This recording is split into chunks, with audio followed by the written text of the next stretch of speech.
Hello everybody, LegoPlay3 here. Today I'm going to show you how to solve the void cube.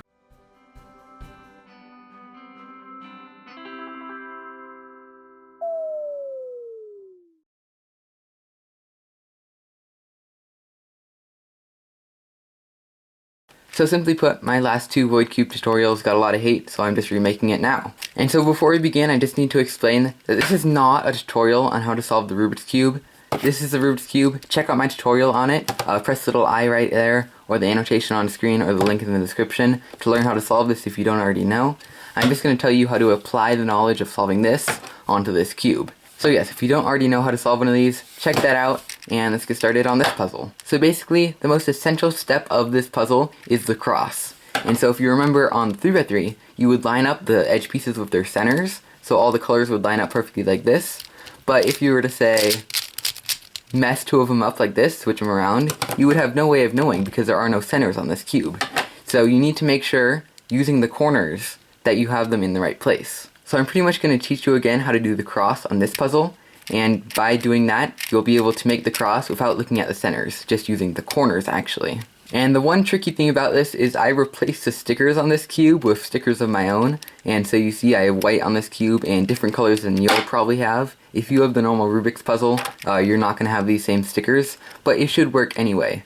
So what I'm going to do is I'm going to just start with white because that's what I normally start with, but you're going to have to start with something like yellow or anything else that works for you because there's not going to be white on your cube most likely. So what we'll do to start is just find an edge piece. Let's just start with this one, and then we'll just pretend that this center is the white center. It doesn't really matter which side you start on. You could say this center would be the white center.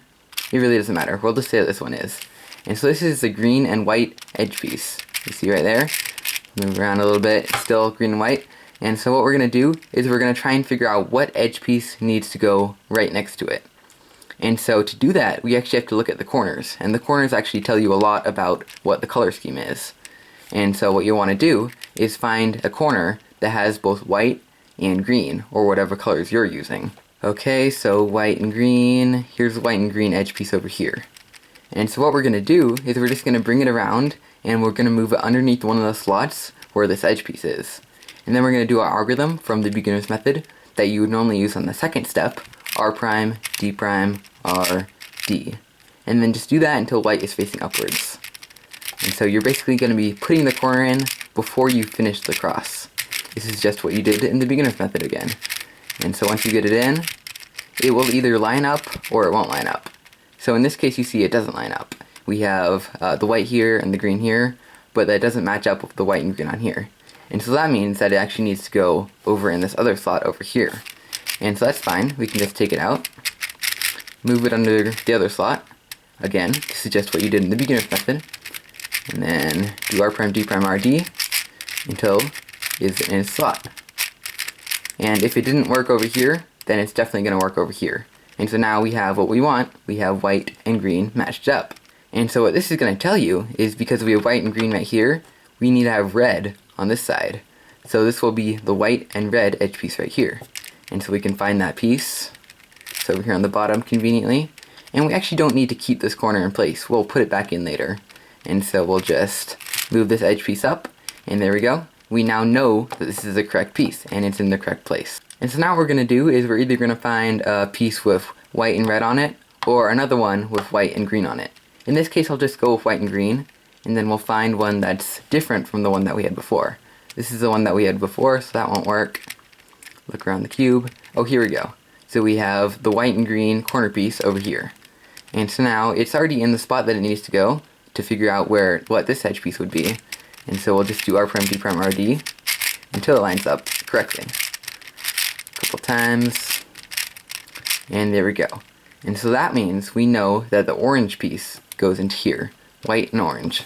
And so we can find that piece, bring it up, just like I showed you how to do in the beginner's method. Anyway, that will work for you. And there we go. Now we know that these three pieces are in the correct spot. And so now we can just get the last one and bring it up to its slot. And by putting that piece, the last available piece in the last available spot, that's obviously the correct place it goes because there's nowhere else that it could go. Okay, and then now that we know that we have the cross correct, we're just going to continue on solving it like a normal cube. And so find the edge piece. Again, I'm just going to reiterate, a lot of people kept yelling at me in the last video that I wasn't explaining how to do things, but that's because I explain it in my beginner's method tutorial. So put in all the edge pieces, or the corner pieces, into their places, just like you did in the beginner's method.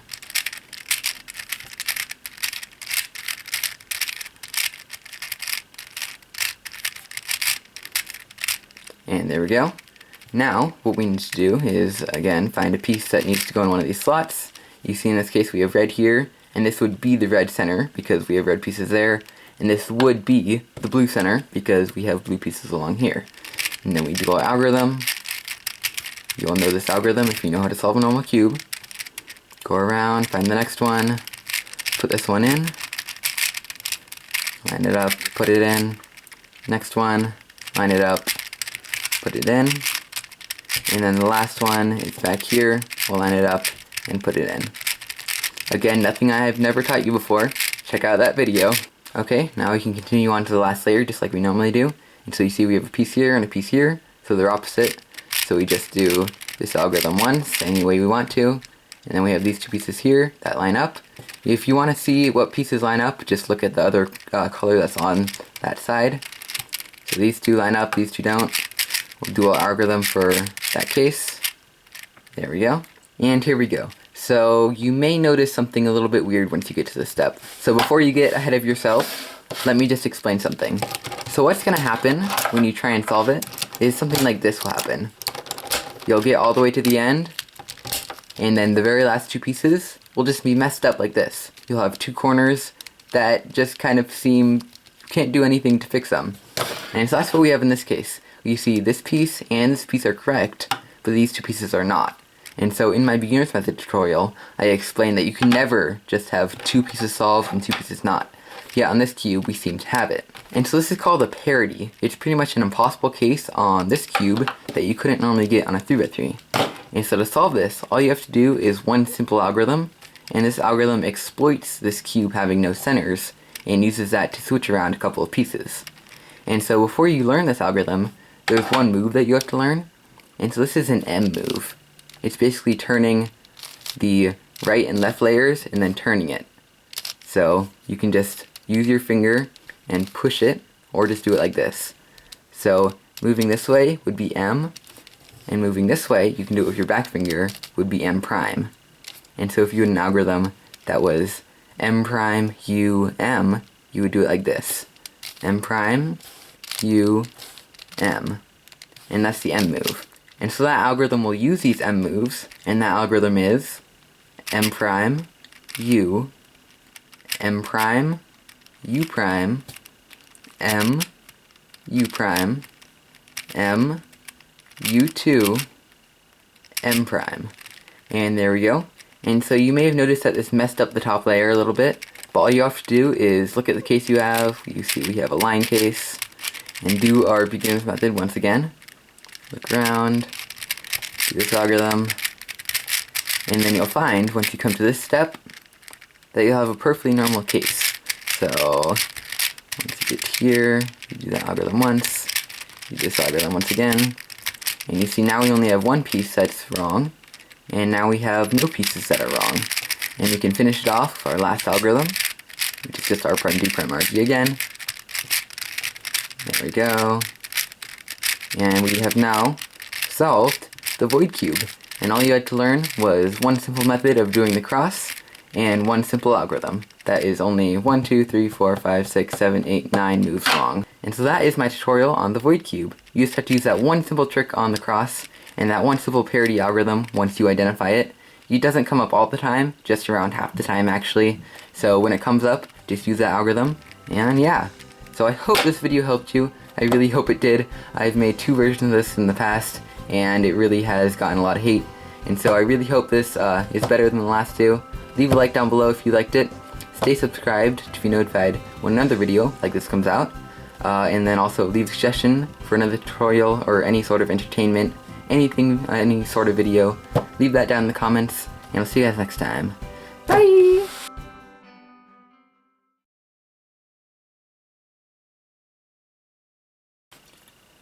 Okay, now for the advanced of you guys out here who have already finished the last layer up to this point, where you just have 2 corners or 2 edges that need to be switched, what you'll want to do is you can just have one algorithm that'll fix this, but you're going to want to have 2 edges that need to be flipped.